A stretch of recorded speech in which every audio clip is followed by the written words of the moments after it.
Para matunton yung mastermind ng korupsyon, sila pa ang iniimbestigahan. Sila pa nais kasuhan. Mga kababayan, saan po kayo nakakita na yung tumutulong sa investigasyon para mapalitaw ang punot dulo ng katakot-takot na nakawan sa gobyerno ang siya pang sinisiraan?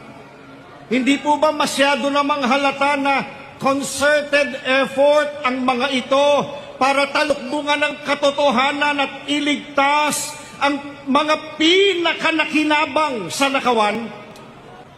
May ilan sa mga nasa gobyerno, media, mga abogado at maging ilang political analysts na matatalino sana, may kakayahan magpaliwanag ng tama at totoo, ngunit tila nais baluktutin ang batas.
Kasi hindi ko napalitan ang sistema.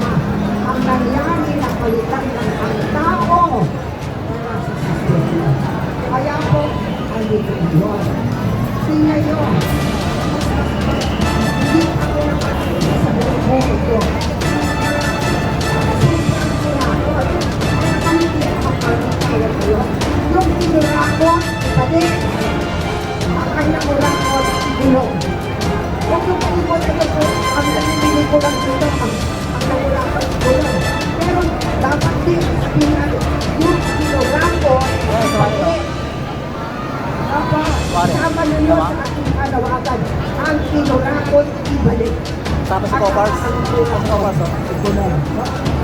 Magiging ako mga pagkataan dito. Dapat maganda.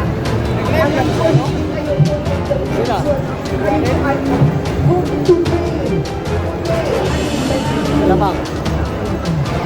Malamang dive yan. Sana po, ayun na tayo sama-sama ulit. Napakaganda po ang view dito. Napakaganda na pupunta ko. So,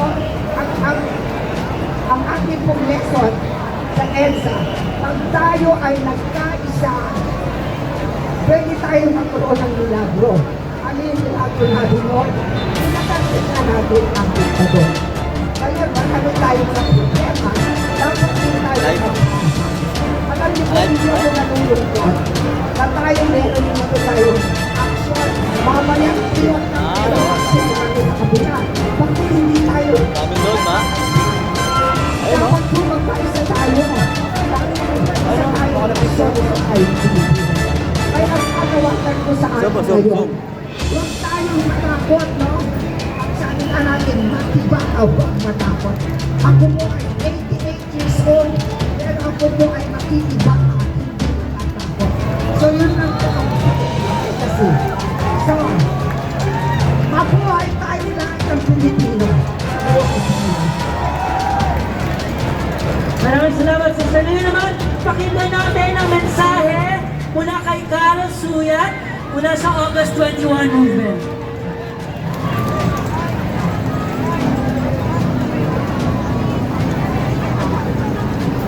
Makibaka!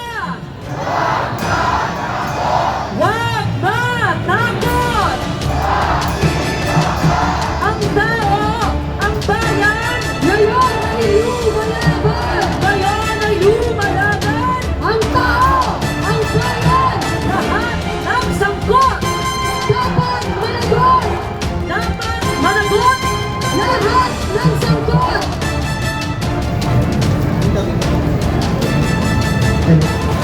Marcos Singiling! Po, kahit sa gitna ng tirik na araw, muli tayong bumabalik sa panulukan ng Ortigas at EDSA dahil 40 taon na po simula ng sama-samang pinatalsik ng taong bayan ang isang diktador. Pero mga kapasama, mga kababayan, ang diktador na pinatalsik ng EDSA People Power ay diktador na may pangalan, si Ferdinand Marcos Sr. At ano ang sabi ng mamamayan noong EDSA 1? Si Marcos at ang kanyang pamilya, kanyang gobyerno, magnanakaw. Si Marcos magnanakaw, si Marcos mamamatay tao, si Marcos magdaraya ng boto, si Marcos mandalagit ng karapatan ng mamamayan, kaya kailangan siyang patalsikin. Kaya kinakailangan siyang patalsikin. Ngayon po, 4 na dekada na simula ng pinatalsik ng EDSA People Power ang diktadurang Marcos. Nandito ulit tayo sa panulungan ng EDSA Ortigas. Bakit? Dahil nagpapatuloy yung problemang sinubukan nating harapin at sinusunod ng panahon ng People Power. Nagpapatuloy ang kahirapan, nagpapatuloy ang korupsyon, nagpapatuloy ang pang-aabuso sa karapatang pantao at sa kapangyarihan ng mga iilang nasa pwesto.